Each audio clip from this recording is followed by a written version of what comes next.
اور بے شک ہم نے حصول نصیحت کے لیے قرآن کو آسان کر دیا ہے، تو ہے کوئی نصیحت حاصل کرنے؟ السلام علیکم ورحمۃ اللہ وبرکاتہ۔ آج کا سبق ہے حفظ حدیث۔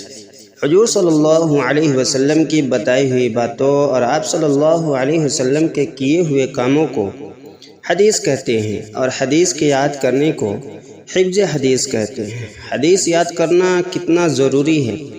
حدیث سنیں کہ اللہ تعالیٰ کے رسول صلی اللہ علیہ وسلم نے حدیث کیا فرمایا۔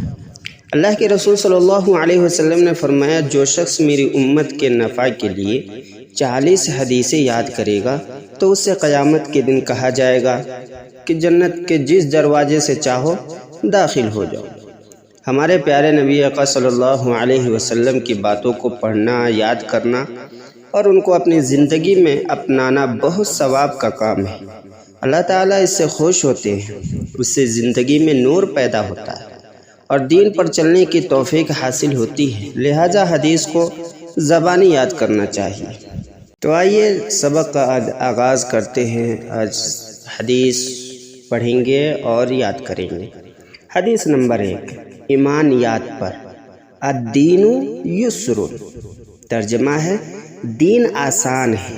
حدیث نمبر 2، عبادات پر۔ مفتاح الجنت الصلاۃ، ترجمہ ہے جنت کی کنجی چابی نماز ہے۔ حدیث نمبر 3 ہے معاملات پر۔ من غش فلیس منا، ترجمہ ہے جو دھوکہ دے وہ ہم مسلمانوں میں سے نہیں ہے۔ حدیث نمبر 4 معاشرت پر۔ السلام قبل الکلام، ترجمہ ہے بات کرنے سے پہلے سلام کرو۔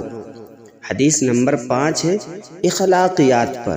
علیکم بالصدق، ترجمہ ہے ہمیشہ سچ بات کہو۔ حدیث نمبر 6 ہے ایمانیات پر۔ انما الاعمال بالنیات، ترجمہ ہے اعمال کا دار و مدار نیتوں پر ہے۔ حدیث نمبر 7 ہے عبادات پر۔ الطہور شطر الایمان، ترجمہ ہے پاکی آدھا ایمان ہے۔ حدیث نمبر 8 ہے معاملات پر۔ من انتہب نہبۃ فلیس منا، ترجمہ ہے جو کسی دوسرے کی چیز چھین کر لے وہ ہم مسلمانوں میں سے نہیں ہے۔ حدیث نمبر 9 ہے معاشرت پر۔ الجنت تحت اقدام الامہات، ترجمہ ہے جنت ماؤں کے قدموں کے نیچے ہے۔ حدیث نمبر 10 ہے اخلاقیات پر۔ اجتنب الغضب، ترجمہ ہے غصہ سے بچو۔